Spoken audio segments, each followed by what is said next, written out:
Bonsoir tout le monde, j'espère que ça va, bienvenue dans ce petit live où on va discuter, tout simplement. Je vais nous mettre le live, voilà, un petit feu de bois, tranquille, on va pouvoir discuter bien au chaud, même si dans l'idée on n'en a pas vraiment besoin, j'aurais plutôt dû mettre une cascade je pense. ASMR papier bulle. Ouais, 12 par sec, j'ai eu l'occasion de voir quelques vidéos de lui, c'est très sympa, pareil, c'est un peu décalé sur l'humour et tout, c'est drôle, c'est ludique, c'est sympa. Et puis bah je vous propose qu'on fasse un peu comme fait tout le monde, hein, c'est-à-dire qu'on qu'on regarde du coup des épisodes de Monstres de Film ensemble. Et bah écoutez, je vous propose qu'on se regarde le premier Monstre de Film, alors du coup on va aller loin, hein, parce que alors là putain on va remonter 6 ans en arrière. Tu as vu Evil Dead Rise? Non, j'ai pas vu Evil Dead Rise. D'ailleurs, j'ai pas vu aussi le remake d'Evil Dead qui avait été fait, je crois, en 2016 ou en 2015, je me rappelle plus. Ah, c'était en 2013. Ah oui, d'accord. Ok. Donc, non, je n'ai vu aucun des deux. Par contre, j'ai vu les trois autres de Sam Raimi, évidemment. Et j'avoue, j'ai quand même une grosse préférence pour comment c'est, l'Armée des Ténèbres, du coup, le 3. Parce qu'en fait, je le trouve très drôle.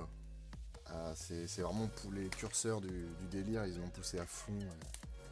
Et franchement, c'est vraiment marrant. Donc oui, on fera un MDF sur Sans un bruit, parce que Sans un bruit, alors on a vu les deux. Forcément, je préfère le premier, même si le 2 est quand même bien, mais c'était une drôle de surprise, Sans un bruit, c'était vraiment très sympa. Slave Bacon, pourquoi il n'y a plus de monstres de sortie? Bah ça, du coup, je l'avais déjà expliqué, hein, les monstres de sortie, c'est parce qu'en fait, c'est fait sur l'instant, il n'y a pas trop de... Alors, c'est pas que ça se fera plus, c'est que ça se fera très rarement. Enfin, sur des films vraiment spéciaux, hein, par exemple, on doit avoir un film entre guillemets un petit peu fantastique, peut-être monstre français qui doit sortir avec Romain Duris qui s'appelle Le règne animal.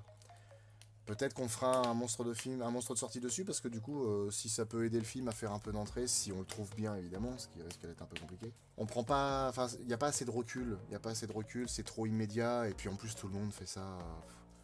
Les réactions à chaud, genre je suis allé voir le film, c'était nul, c'était bien, je vous dis pourquoi, patati patata. Trop de gens font ça en fait. Je trouve ça un peu dommage. Au passage, il est censé y avoir une nouvelle adaptation cinématographique de The Thing. Ils ont trouvé un roman, enfin en fait ils ont trouvé la suite de la nouvelle de... C'était John W. Campbell, je crois, qui a écrit ça. Qui a écrit un recueil de nouvelles qui s'appelle Le ciel est mort, et dedans il y avait du coup la chose, enfin la chose d'un autre monde, et en fait ils ont retrouvé tout le reste de l'histoire, puisque comme c'était un condensé, il a dû enlever plein de trucs, et en fait, ils ont tout retrouvé, et de ça ils font une nouvelle adaptation cinéma. Alors bon, faut voir le temps qu'elle mettra à arriver, mais peut-être que pour ça, ouais, parce que mine de rien, ça veut dire que ce serait une relecture en fait d'un film quand même référence, donc ça je pense qu'on fera un monstre de sortie dessus. Ça du coup c'est mon disque dur sur le PC sur lequel il y a tout. Du coup là-dedans en fait on a toutes nos vidéos, on a les rushs, on a les épisodes finis, etc. Bah, là du coup il y a toutes nos vidéos de Twitch, et puis après il y a tous les films et toutes les séries qu'on garde pour les monstres de l'été, les monstres de films, etc. Et en fait comme je suis un petit peu toc au niveau du rangement, tout est classé par type de bestiole en fait. Donc là c'est les monstres de l'été, hein, on en a à plus savoir quoi en faire, hein. Je sais plus combien il y a de films au total là-dedans, mais il y en a déjà un paquet. Et puis bah même chose, hein, du coup pour les monstres de films, là c'est... Hop là, c'est le même délire, il y en a partout. Il y a même encore plus de dossiers, dont un qui s'appelle Je suis pas sûr, parce que en fait le terme de monstre est tellement compliqué à définir que il y en a certains où je sais pas. Ça en est pas, je sais pas trop, bref. Donc voilà, ça c'est pareil, un petit peu d'envers du décor, c'est toujours sympa de voir qu'on a largement de la matière, hein. Je sais pas si je sors par exemple le dossier extraterrestre, alors vous allez voir en plus c'est des dossiers dans des dossiers, hein. Parce que extraterrestre du coup il y a tout ça, il y a tous les films qui sont là, et après il y a toutes les séries, donc les Aliens, Cloverfield, Critters, Men in Black, Pacific Rim, etc. Donc on a beaucoup de choses en préparation qu'on va pouvoir faire dans les années à venir. Smith, Flo, j'avais une question. Tu as mis combien de temps pour pouvoir sortir ta réplique dans Dog Soldiers pour intégrer l'unité spéciale? Je sais plus, mais je me suis repris beaucoup de fois. Surtout que Ce qui est frustrant, après moi j'aime bien me faire des pièges comme ça parce que ça m'entraîne à retenir des textes longs, puis surtout à les sortir au tac au tac, et puis avec le ton, etc. Bon, même si c'est pas du grand jeu d'acteur, mais en fait, des fois ce qui est rageant, c'est quand tu te loupes, mais genre sur la dernière phrase, t'en as sorti 10, et c'est sur la dernière où tu te viandes, c'est infernal. Et vraiment, sur les plateaux, j'ai tendance des fois à être un peu coléreux, donc c'est chiant. Ah tiens, j'ai une question, ça c'est une question super intéressante que me pose Slave Bacon. C'est quoi la différence entre dinosaure et préhistorique? Alors, faut savoir qu'en fait, les scientifiques du coup ont défini les aires, et dans les aires il y a aussi tout un tas de découpages. Et en fait, il faut comprendre que préhistoire, c'est une époque qui s'étend, si je dis pas de conneries, de l'invention de l'écriture, donc je crois que c'est moins 8000 ans, quelque chose comme ça, jusqu'à environ moins 5 millions d'années, quelque chose comme ça, ou moins 2,5, 2,5 millions d'années. En fait, c'est en gros les premiers hominidés jusqu'au moment où on est capable d'écrire et que là, du coup, la civilisation évolue. Donc en fait, tout ce qui est avant, en gros 2 millions, 3 millions d'années, c'est pas préhistorique, c'est anté-préhistorique en fait. Anté-préhistoire, ça n'existe pas, hein, que ce soit clair. Il y a pas de mot pour parler de cette période-là. Mais en fait, quand on dit préhistorique, ça s'arrête à 3 millions d'années. Si on parle de mammouth, on peut dire préhistorique. Si on parle de dinosaure, on dit pas préhistorique. En fait, le terme n'est pas bon. Est-ce que tu as vu Antlers? C'est sur le Wendigo. Antlers, alors oui, ça me dit quelque chose. Je crois que je l'ai téléchargé, il me semble. Parce que c'était... ouais, à un moment, je crois qu'il y a une grosse bestiole avec des bois sur la tête, là, un truc un peu avec une espèce de grosse moumoute de poils là, sur lui, là, comme un mammouth. Vous connaissez la pépite Kung Fury? Oui, bien sûr. Et il y a un 2 je crois, est déjà tourné, mais ils sont encore sur le montage. C'est super bien fait, honnêtement. C'est très très très bien fait. Patrick, du coup, tu me dis qu'elle a pas trop mal vieilli la vidéo. Ouais, si on veut. Après, je sais plus c'était en quoi. Non, ça on s'en fout. Ah, par contre, les sous-titres. Les lézards Thierry, Blondeau, l'idée superstar. Oh la vache. Oh putain, les sous-titres. Les sous-titres générés automatiquement, c'est super. Ouais, c'est en 480p, ouais. C'était avec l'ancien appareil qu'on avait là. C'est à moitié flou en plus, l'éclairage était vraiment pas ouf. Ah, tu me diras, l'éclairage, j'ai pas vraiment l'impression que ça ait beaucoup changé, mais... Par contre, ouais, moi je me trouve vachement plus maigre quand même. C'était quand même autre chose au niveau au niveau de la gueule. Bah, mine de rien, c'était il y a 7 ans. Alors, instant making of, voilà, donc là par exemple, là, le DVD qui tombe... Donc en fait là on a utilisé une machine qui était réglée avec un minuteur qui est fait avec un tapis roulant, c'est glissé le DVD et ça le faisait tomber directement sur moi, mais à l'instant T, il fallait que ce soit hyper calibré. Et en fait non, c'était Tetel qui a tendu le bras, qui a fait tomber. En plus le pire c'est que le DVD Carnosaur, je l'ai jamais eu. Hein. J'ai jamais acheté Carnosaur en DVD. Et en fait sur imprimante j'ai juste sorti l'affiche et puis je l'ai foutu. Je sais plus sur quel film d'ailleurs. Je l'avais foutu sur un film random. J'avais foutu l'affiche comme ça dessus pour faire genre ouais, je l'ai acheté. Alors que même pas. Alors ça c'est con parce que je l'ai jamais refait. Ouais, cette tête elle est épique. Mais en fait j'étais dans une période, c'était à l'époque où je faisais encore les cours Florent. Enfin en tout cas quand je voyais encore mes potes du cours Florent. J'avais une application sur le téléphone, une appli à la con. En fait où t'avais des bruits d'animaux. Et le bruit du criquet là comme ça qu'on met souvent quand une blague tombe à plat, à chaque fois je l'avais toujours, et pour le moindre truc tac je le sortais et ça fonctionnait, hein, l'effet était très drôle, et je me suis dit j'ai envie de mettre ça parce que je trouve ça très drôle, et en plus alors je me rappelle plus exactement mais j'avais fait une première version de cette vidéo là mais qui avait rien à voir, et en fait ça je crois que je l'ai repris d'un autre bout de vidéo qui a plus tard dans l'épisode, mais j'avais fait un vieux découpage à la con. Je crois que je l'avais passé au ralenti. Je me trouve pas si mal que ça. Hein. En plus avec les cheveux là, quand même ça, un peu brossé. Pour ça, c'était ADD qui du coup était le premier de nos potes comment dire, à bosser sur une vidéo. En fait, je lui avais demandé s'il avait un vieux coussin tout pourrave qui traînait. Il en avait un. Puis du coup, on l'a éventré, on a pris les plumes. Et en fait, c'était drôle parce que du coup, comme c'était en contre-plongée, moi j'étais sur le canapé, donc la caméra était très basse. On l'avait mis sur un espèce de trépied. Non, je l'ai plus ce truc-là. les espèces de trépieds articulés, là, comme ça, là, qu'on peut mettre partout sur toutes les structures. Et du coup, lui, en fait, il était allongé par terre, comme ça, et du coup, à l'instant T, paf, hop, il jetait les plumes. Je crois qu'on a dû le faire 2 fois, donc il a dû se faire chier à ramasser toutes les plumes, et après recommencer. Je l'avais pas mis à l'époque, mais franchement, trouve-moi le doigt, là. La caméra de surveillance. Ah si, ouais, ils sont là. C'est bon, on peut pas... Si, je peux les montrer, ils sont là. Parce que je les montrais avec le doigt, comme un con. Franchement, les 2 doigts, faut les voir, hein. Sans déconner. Si c'est pour faire ça, honnêtement, ne mettez pas un gros plan, hein, ça sert à rien. Je pense qu'il est sur le bord de la route, parce qu'une de ses poules a chopé une vilaine gastro, et se fait lamentablement bouffer par le raptor qui s'est... Je suis un gosse. Je suis un gosse. Les PEM me font rire. Les PEM me font rire. Je vais le remettre parce que ça m'amuse. La route, parce qu'une de ses poules a chopé une vilaine gastro. Élevage de poules. Et voilà. Et se fait lamentablement bouffer par le raptor qui s'était caché dans sa... Alors, il y a quelqu'un qui m'a expliqué en commentaire que du coup, le film que regarde le mec, là, en fait, c'est pas un documentaire sur les lobotomies, c'est le film Brain Dead, que le réalisateur, du coup, de ce film-là, avait fait quelques années plus tôt. Alors ça, pour le coup, pour le savoir... en tout cas, j'ai pas trouvé d'infos. Tu as commencé avec quel matériel, son et image? Alors, son et image, c'était la même chose, c'est-à-dire que c'était un réflexe, c'était un Canon... non, 3200. Canon ou Nikon, je me rappelle plus, enfin un réflexe. Je vais être honnête, les épisodes, une fois qu'ils sont en ligne, je les regarde plus. C'est-à-dire que, en fait, ouais, quand on finit le montage de l'épisode, on regarde une fois avec Tetel, histoire de voir tous les trucs à changer, les imperfections, les images subliminales ou quoi. Et ensuite, on met en ligne. Et on regarde plus du tout. C'est-à-dire que moi, Carnosaur, concrètement...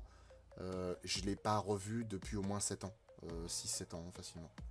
Agent Brewster, le cri que j'oublierai jamais, c'est celui du scénariste dans Komodo.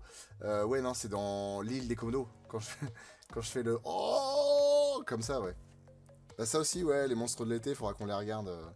Même si des fois, avec le son, c'est un peu dur quand même. Parce que c'était vraiment un son pas terrible qu'on avait. Aiki, maintenant, tu enregistres le son avec quoi? Eh ben, je vais te montrer. J'ai bien fait de mettre un short. Aujourd'hui, on enregistre avec un micro Rode. Un super micro avec lequel on a, en plus de ça, on a une espèce de grosse moumoute là en poil pour les tournages en extérieur. Quand il y a vraiment du vent, ça absorbe tous les sons parasites. Et puis on a un enregistreur que j'ai rangé du coup, qui est un merdier à 800 balles. Le premier enregistreur qu'on avait, il nous avait coûté 200 balles. Je trouvais que déjà que c'était cher. Et on en a acheté un à 800 balles. Et par contre, on peut enregistrer 6 pistes en même temps. Donc en fait, on peut brancher 6 micros si on veut. Ce qui fait que si on avait les moyens, si on avait la possibilité de gérer tout ça, en fait, on pourrait enregistrer 6 personnes en même temps sur une scène, ce serait juste ouf en fait. Alors Wolf, non, c'est pas qu'habituellement je suis cul nu, mais c'est qu'habituellement je suis en caleçon, parce que du coup il fait vachement chaud. Si tu passes à la télé, c'est uniquement parce que t'as invoqué des monstres. J'y ai pensé d'ailleurs un jour ou l'autre pour un épisode de Monstres de Film, quand on aura quand même un peu avancé... de faire un truc comme ça, ou une espèce de fausse interview télé avec un journaliste, pour parce que voilà, vous avez vu, il y avait un monstre dans la rue, est-ce que c'est vrai ce qui se passe? Non, vous inquiétez pas, nous on gère, mesdames et messieurs, on gère. Si vous pouviez regarder ce petit truc qui est là, bon, c'est juste une plaque c'est juste une plaque en métal qui a reflété l'éclat de Vénus. En fait, ça c'est ce genre de commentaire qui me fait vraiment très très chaud au cœur. C'est les gens qui me disent je suis pas fan des films de monstres, mais en fait avec ta passion et ta façon d'en parler, bah j'aime bien et du coup je m'y intéresse. Franchement ça fait kiffer. Les 90 000 abonnés avant fin 2023, peut-être. Moi je kifferais, hein, franchement ce serait bien qu'on puisse vraiment monter. Hop, cette question de Takumi, une FAQ à chaque palier important sur YouTube tous les ans ou les 2 ans. Bah concrètement ouais, moi je veux le faire à chaque palier d'abonnés, c'est-à-dire que bah, y aura une FAQ des 100 000. Je pense qu'il y aura une FAQ des 250 000, une FAQ des 500 000, du million. Après, je sais pas si on le fera dans des temps spécifiques, parce que je ne me vois pas non plus faire ça tous les 6 mois ou tous les ans. Disons que j'aime bien l'idée qu'il y ait vraiment beaucoup de monde, pour qu'il y ait vraiment beaucoup de questions, même si au final les questions peuvent être variées, ça enlève vraiment, parce qu'au bout d'un moment ça tourne en rond, hein, on retrouve toujours plus ou moins les mêmes questions. À force de parler Boostify, Flo va nous faire un live en mode Gérard. Eh bah oui ma couille. Le mieux c'est de prendre une bonne côte de bœuf, là, un bon charolais, 1,7 kg, à manger tout seul. Alors, faut savoir que cette image là, ça, avec l'attaque du tractopelle et du tyrannosaure, là, à la fin, c'est un truc qui m'avait marqué quand j'étais gosse, mais j'avais aucune idée de quel film ça venait, et j'étais vraiment petit. Hein. En fait, mon père avait regardé Carnosaur à l'époque. Franchement, je devais avoir, je sais pas, peut-être 3 4 ans, j'en sais rien. Mais en fait, en gros, je me rappelle que j'étais pas à côté. C'est-à-dire que j'étais un peu plus loin dans la pièce, et c'est vraiment en regardant vite fait que j'ai vu ça. Et, et toute ma vie, jusqu'à retrouver ce bon Dieu de film, je me suis dit, mais merde, c'était dans quoi ça? Je me rappelle avoir vu un mec qui mettait un coup de. Enfin, un dino qui mettait un coup de griffe. Et ouais, ça m'avait marqué. Et puis au final, des années après, je l'ai retrouvé quoi. Ah oui, Clint Howard était dans Tango et Cash, ouais, c'est vrai. Tango et Cash qui est vachement bien d'ailleurs, j'aime beaucoup. Du coup, tu disais le coup des femmes qui pondent des œufs, c'est un truc de Alien vs Predator et Quiem, ils ont plagié Carnosaur, vous croyez?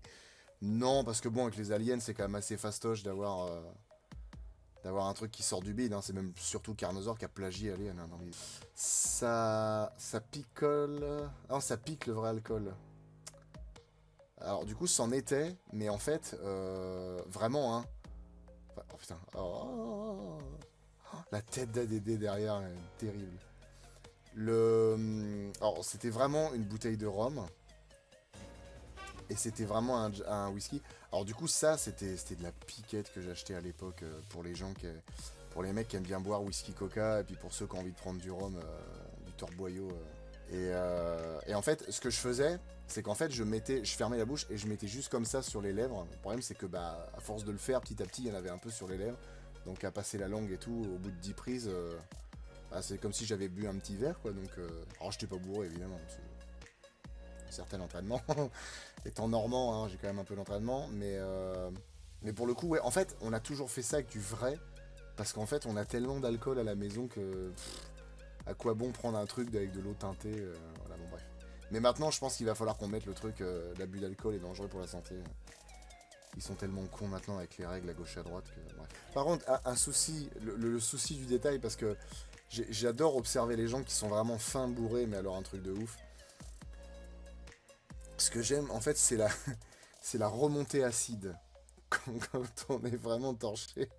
C'est les gens qui ont tellement pris d'alcool que du coup, au bout d'un moment, en parlant déjà, et ça la voix qui fait un peu ça, et de temps en temps, il y a le comme ça. Et ça, je trouve ça tellement drôle quand ça arrive. Et je le fais là. Le dinosaure pour les rejoindre sur le chantier. Ça me fait rire, ça m'amuse beaucoup. C'est des petits détails, mais moi j'aime bien. Blague à part, dans un film à gros budget, je kifferais vraiment, qu'un mec refasse une scène avec un dino qui se bat contre un caterpillar. Enfin, non, c'est un bobcat en plus. Enfin bref, un engin comme ça. Franchement, je kifferais de dingue parce que le concept est énorme. C'est quand on y pense, un engin de chantier, c'est énorme, formidable pour se défendre contre un gros animal comme ça. Je kifferais. Honnêtement, ça me botterait de faire un remake de Carnosaur. Surtout qu'en plus, maintenant, avec le Chickenosaur, qui est quelque chose de plutôt plausible, je pense que ça pourrait être intéressant de faire un remake de Carnosaur, à mon avis. En plus, étant donné la popularité du film, mine de rien, je pense qu'il pourrait trouver son public et qu'il pourrait pas si mal marcher que ça. Hein. Alors, du coup, ça, jusqu'à la vidéo, bah, c'est Cloverfield, du coup, je montais avec un logiciel qui s'appelait... Ouais, non, c'est Magix Video Deluxe, et en fait, qui était sympa, parce que moi, j'étais habitué à Windows Movie Maker, et en fait, Magic Video Deluxe était quand même beaucoup plus poussé. Enfin, le seul problème, c'est que par contre, j'avais un ordinateur qui tenait pas du tout la route. Plusieurs fois, hein, c'est arrivé que la vidéo, enfin, le montage plante. J'étais obligé de reprendre tout depuis le début. Alors, faut savoir que je suis quelqu'un qui est pas patient, qui a tendance à s'énerver en fait assez vite. Et du coup, le nombre de fois où j'ai hurlé derrière mon écran en me disant putain, mais sans déconner, voilà le temps perdu et tout, ça donne vraiment envie de continuer. Donc en fait, ouais, je dis ça parce que du coup, là, le vieux montage où t'as tout un fond noir derrière, il y a des choses que je faisais pas comme maintenant, du coup, parce que maintenant il y aurait une photo du film ou genre l'affiche ou un dessin. La réplique grandeur nature. Alors, franchement, la réplique grandeur nature comme ça, le tirage, je la trouve pas si mal. Alors c'est sûr, hein, tu vois Jurassic Park après, tu dis bon, c'est de la merde. Mais honnêtement, je trouve qu'il a de la gueule en fait. Il a du charisme cet animal. Mais je sais pas, j'aime bien avec la peau ridée, la forme du crâne et tout, qui d'ailleurs, au passage, est pas si loin d'être la forme un peu plus valable vraiment du crâne du T-Rex.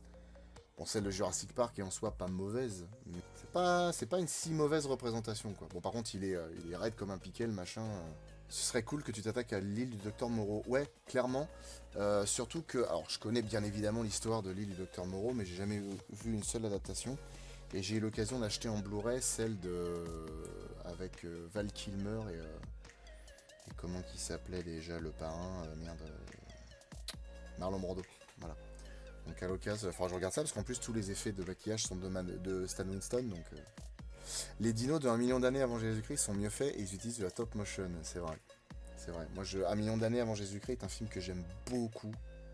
Je le trouve vraiment... Alors c'est vrai qu'il est fripé, il faudrait le repasser un peu. Ils auraient dû le repasser un petit peu avant de le mettre sur le film.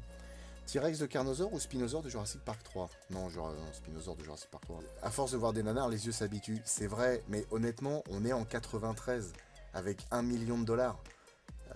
Les films d'avant avec la stop motion et tout, bon, c'est sympa.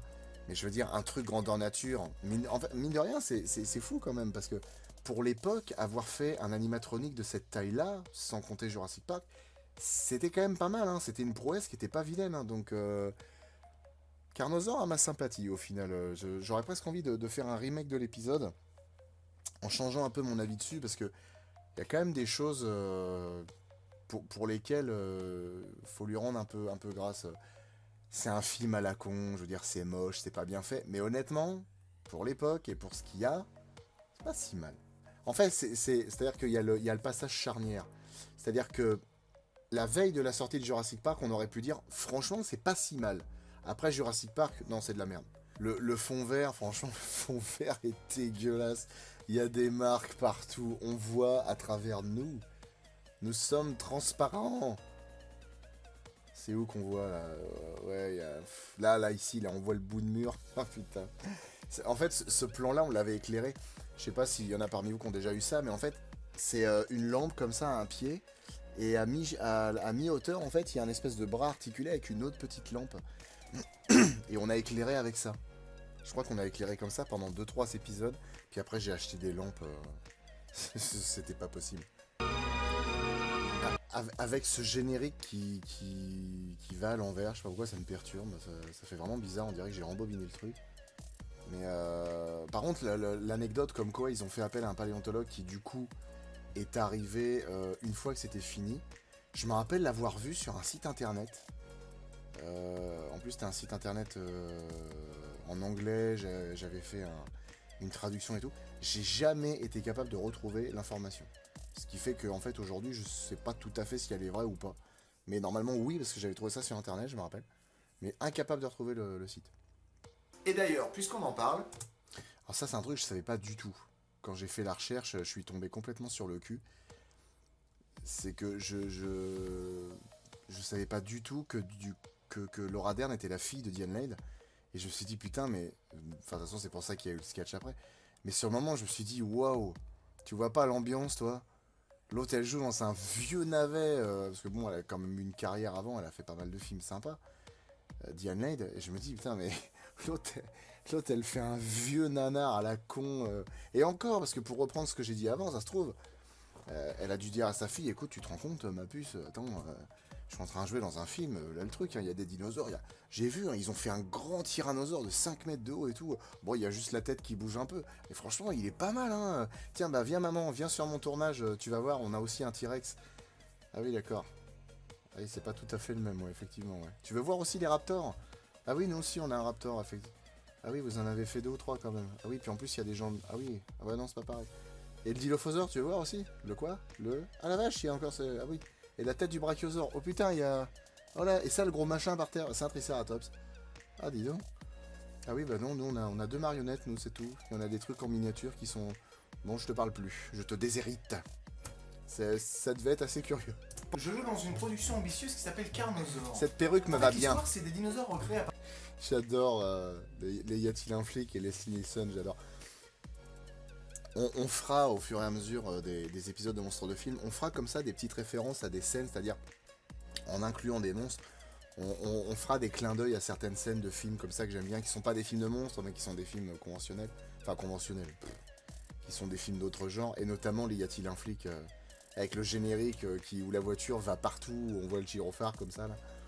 J'ai hâte de faire ça. Sans rire, sans rire. Honnêtement, bon, Clint Howard, j'ai beaucoup de sympathie pour lui. Je pense que je le rencontrerai en vrai, je lui tomberai dans les bras parce que je l'adore. Mais quand tu vois les deux frangins là, tu te dis pas qu'il y en a un pour lequel il y a quelque chose qui a merdé quand même. Parce que je veux dire, Ron Howard, franchement, ça va quand même la gueule, ça le fait à peu près, les cheveux longs, machin et tout. Et tu vois l'autre à côté avec sa tête pas possible. La mort en espagnol. Ah la vache, Clint Howard, cette gueule. J'ai rien dit. Ron Howard. Mesdames et messieurs, la nouvelle vient de tomber aujourd'hui à 21h41. Ron Howard est dégarni. Mais il a pas la même gueule quand même. Lui du coup c'est John Carl Buckler, qui est décédé je crois il y a peut-être bien 4-5 ans. En fait ce mec là il a fait beaucoup de marionnettes, de maquillage et tout pour des films. Malheureusement il a quasiment fait que des films en fait de série B ou des nanars. Je trouve ça un peu triste quelque part, parce que du coup ce mec là il aurait peut-être pu avoir une carrière encore plus ouf s'il avait travaillé sur quelques films un petit peu plus cotés. Mais bon, il est pas si mal que ça ce petit Raptor quand même. Raptor qui nous dit, d'ailleurs je trouve que la nouvelle trame scénaristique des monstres de film est super intéressante, hâte de voir ce que ça va donner. Moi aussi, j'ai hâte qu'on y aille et qu'on reprenne. Faut comprendre que le fil rouge on a laissé un petit peu en suspens, parce que du coup avec la petite c'est très compliqué d'avoir Tétel. Parce qu'un tournage c'est quand même assez long, même si, enfin par long j'entends ça peut durer quand même plusieurs heures. Peut-être courant septembre on va quand même essayer de reprendre un peu la trame en faisant avancer un petit peu le truc. On essaiera je pense de faire revenir mon père avant la fin de l'année. Et puis aussi il va falloir qu'on vous présente beaucoup plus en détail ce nouveau personnage qu'on voyait à la fin du Blob, qui était dans ce bureau avec le visage caché. Oui, et c'est lui, oui, par contre, pour revenir sur John Carl Buckler, effectivement, c'est lui qui a fait The Eden Formula. Ah, il a réalisé le 7ème opus de Vendredi 13. Réalisé? Ah oui, non, effectivement, ouais, effectivement. Autant pour moi, John Carl Buckler, réalisateur, ok. Alors, les Vendredi 13, c'est pareil, hein, j'en ai vu un ou deux, mais... Il y en a beaucoup que je dois voir. De toute façon, un jour ou l'autre, on fera des spéciaux sur les slashers. Léo, question con, ton père dans les vidéos, c'est vraiment ton père? Oui, c'est mon papou. C'est mon papou qui m'a transmis ma passion pour sa passion pour le cinéma. Je me souviens que quand on faisait des mini courts-métrages avec des potes, c'est vrai qu'on avait parfois pour 6 à 8 heures de tournage pour 10 minutes max. Ouais, c'est super long, hein. Et imaginez qu'en plus j'aime bien faire des morceaux de texte qui piègent. Donc des fois c'est hyper long. La scène où on est dans le submersible, dans l'épisode sur The Meg, on a dû la tourner, mais on a dû, je sais pas, la tourner au moins 30 fois. On a dû rester 2 heures dessus. Franchement, des fois, c'est long. Halloween, ouais, je suis d'accord avec toi. Hein. Revoir les anciens épisodes, ça montre que vous avez grave évolué. Et même à l'époque, vous aviez cette approche très homemade qui est bien restée et que j'adore. J'ai même converti ma copine qui en a marre de mes trucs de cinéma pour qu'on puisse vous regarder à deux quand vous sortez une vidéo. Ça, c'est cool de savoir que vous arrivez à comment dire, pas à forcer quand même, faut pas déconner, à convertir vos conjoints ou vos conjointes à la chaîne, c'est cool, surtout quand c'est pas trop leur truc en fait. Les bêtisiers sont excellents. Ouais, par contre, j'adore faire des bêtisiers, ça je kiffe. J'adore la vanne du gars qui veut ouvrir le dos dans le sous-marin. Mais je crois que ça a été un rajout d'ADR, ça. Il l'a fait un moment pour déconner. Ouais, je crois qu'il l'a fait un moment pour déconner. Je dis, bah attends, garde-le, c'est super drôle. Parce qu'en fait, j'écris le texte, mais faut toujours laisser place à l'improvisation. Des fois, on a des fulgurances comme ça quand on est tous ensemble. Ça marche très bien. Ouais. Je crois que la majorité des gens qui nous regardent, c'est des hommes. Hein. On doit avoir même pas 10% de femmes. Donc, moi, c'est ça. Hein. C'est-à-dire que quand j'étais ado et que je pouvais regarder des films sans que mes parents me bloquent, concrètement, ouais, il y avait TF1, il y avait M6 qui avait tendance à passer des nanars. C'était souvent pendant l'été d'ailleurs. Pendant l'été, ils passaient des nanars en deuxième partie de soirée. C'est comme ça que j'ai vu des films comme, c'est quoi, c'est ce truc Blood Surf avec un crocodile. Et Crocodile 2, il y avait un truc avec des guêpes génétiquement modifiées qui se faisaient tuer avec des crapauds plus tard. Enfin, c'est vraiment des trucs. Mais c'était marrant quoi. En plus, souvent, c'était un peu le moyen de voir petit peu de filles nues, tout ça, c'était pas désagréable quoi. L'attrait pour les monstres serait-il un truc de gars? Peut-être. Peut-être que ça vient de ces lointaines légendes où on fait de la femme une princesse qui doit être sauvée par le chevalier du terrible dragon. Gardé dans la plus haute salle, la plus haute et tout. Ouais, alors les jeudis de l'angoisse, ouais, il y avait ça, mais sinon t'avais... je me rappelle une fois, coup sur coup, pendant l'été, sur la 6, je crois que c'était en première partie de soirée en plus, ils avaient passé Octopus 2, qui était un nanar, hein, du coup, et le lendemain, ils avaient passé Un cri dans l'océan, du coup, qui est un film que j'adore. Et en fait, ça m'avait marqué parce que mon père avait regardé les deux, puis on a fait comme un débriefing le lendemain. Mais il m'a dit, bah franchement, Un cri dans l'océan, c'était vachement bien. Bon, par contre, Octopus, c'était vraiment de la merde. Hein. Lac Placide, alors Lac Placide, c'était Canal+, c'est vrai qu'il y a Canal+. Et d'ailleurs, la toute première fois, le tout premier contact que j'ai eu avec Un cri dans l'océan, c'était avec Canal, en fait. Ils avaient fait une soirée spéciale et il y avait toujours un espèce de documentaire de 15 minutes, 20 minutes avant le film, où ils parlaient un peu cinéma de monstres, cinéma de genre et tout. Et puis après, ils ont diffusé le film, et puis j'ai été effrayé.